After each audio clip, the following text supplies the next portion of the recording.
चलो इंश्योरेंस और इन्वेस्टमेंट के बारे में थोड़ा सा जानकारी देते हैं हम लोग को, ठीक है। इंश्योरेंस और इन्वेस्टमेंट में देखो क्या है, आज के समय में लोग जो युवा पीढ़ी है हमारी, वो stock market, share market, trading और इन सब चीज़ों में बहुत ज़्यादा जा रही है। मैं तो ऐसा ऐसे लोगों को देखा हूँ जो बच्चे मालूम लोन ले करके, मतलब इंस्टाग्राम में उन्होंने देख लिया कि अरे ये ट्रेडिंग से बहुत पैसा, लोग रईस बन रहे हैं, करोड़पति बन रहे हैं।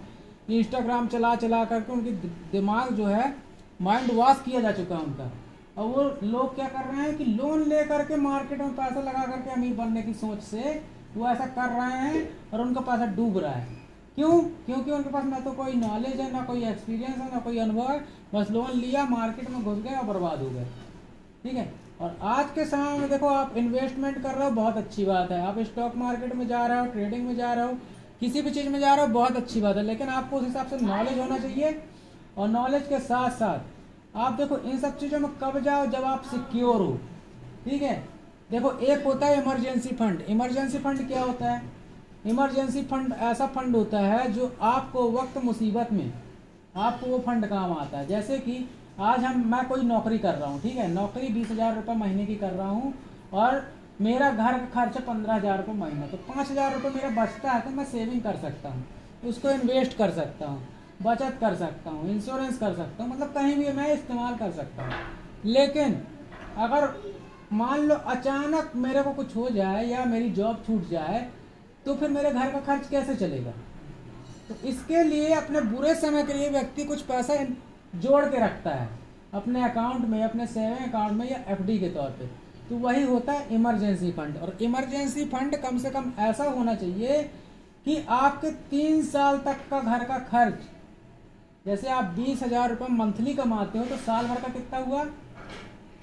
20 लाख मंथली का। हाँ, 20,000 यदि मंथली कमाते हो तो साल भर का कितना हुआ?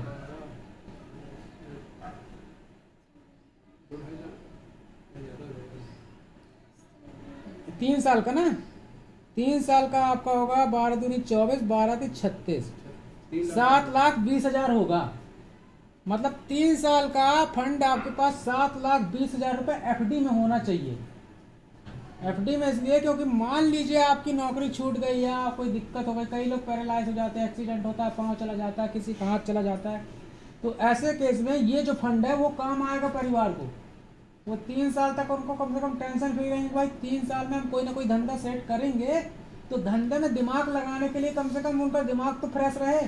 अगर तुम टेंशन में डूब जाओगे तो अपना नया धंधा कैसे स्टार्ट करोगे? टेंशन में ही डूबे रह जाओगे, नए धंधे में कैसे दिमाग लगाओगे? तो इसलिए ये इमरजेंसी फंड व्यक्ति बनाता है कि भाई बुरा समय आया तो हम उस पैसे से, अपना घर द्वार चल रहा है, 3 साल में हम कोई ना कोई धंधा ऐसा स्टैंड कर लेंगे जिससे हमारे घर का खर्चा चलने लगेगा। तो ये होता है इमरजेंसी फंड का फायदा। दूसरी चीज़, व्यक्ति कल के दिन जो भी हमारे साथ घटना होने वाली है, हम तो नहीं जानते क्या होने वाला है, लेकिन कुछ भी हो सकता है, तो अपने बुरे समय के लिए व्यक्ति कुछ बचत करता है। जैसे इमरजेंसी फंड बना लिया, हम 20,000 रुपये महीना कमा रहे हैं, 15,000 खर्च है, तो 5,000 हमको बचाना चाहिए।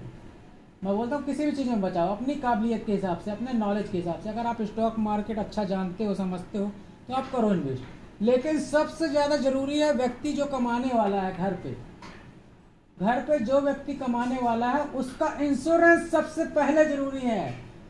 बाद में फिर सब stock market, trading, stock market, सारी चीज़ें एफडी वगैरह सब बाद में आता है, पहले इंश्योरेंस जरूरी है। क्यों?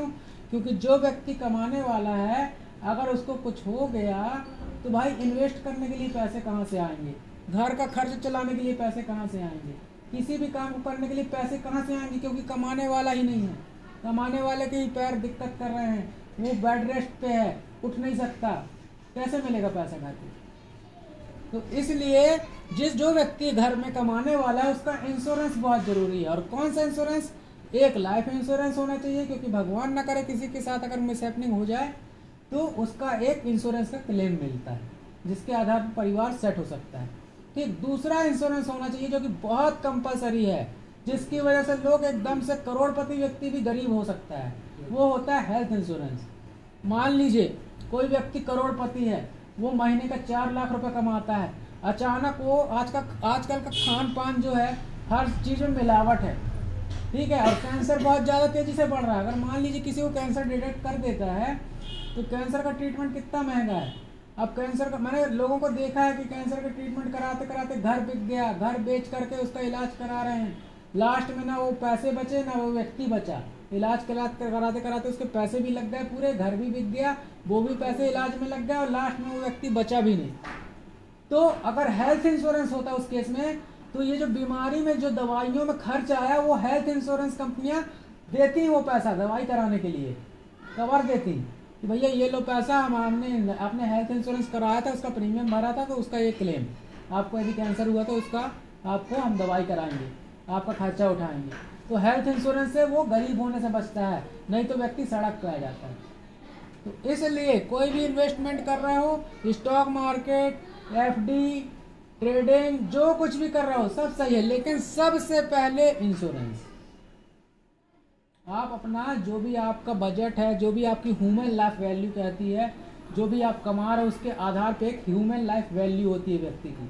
25 साल की उम्र में कोई व्यक्ति कमाना स्टार्ट करता है, 60 साल की उम्र तक कमाता है, एक एवरेज हम निकालते हैं, ठीक है। एवरेज के हिसाब से 25 साल की उम्र में कोई व्यक्ति जॉब करता है और 60 साल की उम्र तक वो कमाता है, तो उसका एक फंड बनता है कि कभी सैलरी आज डाउन है, कल थोड़ा बढ़ेगी भी, तो एक एवरेज से सैलरी निकालना है और उस सैलरी के हिसाब से आपको गुणा करके हिसाब लगाना है कि आप 60 साल की उम्र तक टोटल कितना पैसा कमाओगे। उतने पैसे का रिस्क कवर होना चाहिए। रिस्क कवर अलग चीज होती है, देखिए इंश्योरेंस में जाओगे तो दो चीजें होती हैं। रिस्क कवर क्या होता है, उतने का बीमा हुआ, आपको उतनी किस्त नहीं लगेगी आपकी, उतना पैसा आपको जेब से नहीं देना है। जैसे मान लीजिए आज टर्म इंश्योरेंस कोई लेता है या normal insurance life cover life insurance लेता है, तो यदि मान लीजिए कोई व्यक्ति 10 लाख रुपए या 7 लाख रुपए का इंश्योरेंस लेता है, तो उसकी किस्त सालाना 30,000 या 50,000 रुपए सालाना रहती है।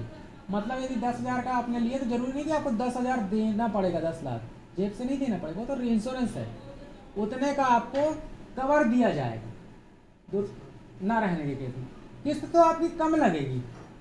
जैसे आजकल देखो अक्षय कुमार ऐड करता टीवी में ना कि 600 रुपये में 1 करोड़ का टर्म इंश्योरेंस करता है ना, तो वो टर्म इंश्योरेंस है, वो बाइक की तरह काम करता है कि यदि आपको कुछ हुआ तो 1 करोड़ मिलेगा, और नहीं मिला, नहीं हुआ कुछ, तो आपका 600 रुपये गया। ये टर्म इंश्योरेंस होता है। लेकिन हम लाइफ इंश्योरेंस की बात कर रहे हैं जो कि टर्म इंश्योरेंस नहीं है। उसमें क्या होता है, यदि आपको कुछ हुआ तो आपको डेथ क्लेम मिल जाएगा, यदि कुछ नहीं हुआ इंश्योरेंस की रकम मिल जाएगी, यदि कुछ नहीं हुआ तो आपका पूरा पैसा ब्याज समेत आपको वापस मिल जाएगा। तो ये बेहतर है, क्योंकि भाई आज हम मान लीजिए कोई मरने के लिए तो कराता नहीं है, कोई मरने के लिए तो कराता नहीं। अगर हम नहीं रहे तो मिलेगा, नहीं रहे तो भी मिलेगा, दोनों केस में मिलेगा, रहने पे भी मिलेगा। टर्म इंश्योरेंस में नहीं रहने पे ही मिलेगा, रहने पे नहीं मिलेगा। जो अक्षय कुमार ऐड करता है वो टर्म इंश्योरेंस का ऐड है कि 600 रुपये में 1 करोड़ का इंश्योरेंस, इसीलिए तो पैसा कम है, पैसा कम है और रिस्क कवर ज़्यादा है, पहली चीज़। दूसरी चीज़, आप जिस कंपनी का इंश्योरेंस ले रहे हो उसका क्लेम रेशियो चेक किया जाता है कि उस पर जो व्यक्ति मर रहे हैं उसको कंपनी क्लेम दे रही है कि नहीं दे रही है, उसका क्लेम रेशियो क्या है, उसका क्लेम का परसेंटेज क्या है। जैसे हमारे LIC का जो क्लेम रेशियो 98-97 के आसपास है, मतलब 100 लोग मर रहे हैं तो उसमें से सभी को पैसा दे रही, 100 में से 3 लोग चुकते हैं बस, वो भी कोई फॉर्मेलिटी की वजह से। मान लीजिए बॉन्ड पेश नहीं किया या कोई फ्रॉड किया गया, आत्महत्या की गई, तो ऐसे भी होते हैं लोग, जबरदस्ती पति को लापता कर दिया और डेथ क्लेम दे दिए कि भैया पति मर गया, जिंदा है लेकिन बोल दिए मर गया, मृत्यु प्रमाण पत्र फर्जी बनवा के पेश कर दिया और झूठ बोल दिए, तो इस केस में क्लेम फेल होते हैं। तो सबसे पहले हम गूगल पे जाकर के कंपनी का रेशियो चेक कर सकते हैं कि कौन सी कंपनी सबसे अच्छा क्लेम परसेंटेज है जिसका, उससे आपको इंश्योरेंस लेना चाहिए, ठीक है। तो ये सारी बात मैंने अपने अनुभव से बताई है, आप अपने हिसाब से सब चीज़ों को चेक कर सकते हैं, ठीक है। आप अपने हिसाब से निर्णय लें, किसी के बहकावे पे ना आए, और ये सब चीज़ें।